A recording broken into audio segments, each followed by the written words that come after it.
नमस्कार सबैमा। आज म एउटा रोचक, महत्त्वपूर्ण तर गम्भीर विषयको बारेमा बोल्न गइरहेको छु र त्यो हो जेनजी पुस्ता र भाषा समस्या। नयाँ पुस्ताले किन बिर्सँदैछ त आफ्नो भाषा?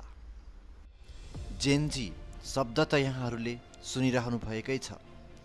जेनजी भन्नाले सन् 1997 देखि 2012 को बीचमा जन्मिएका युवा पुस्ताहरूलाई भनिन्छ।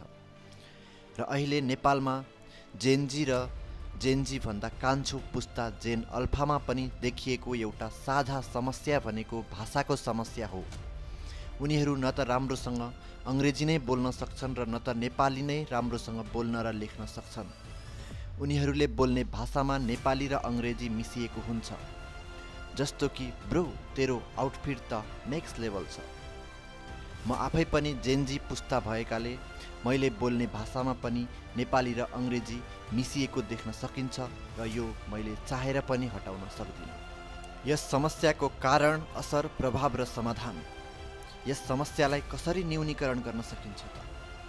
यसको बारेमा छिट्टै नै डिटेल भिडियो आउँदैछ। हामीसँगै जोडिराख्नुहोला। धन्यवाद।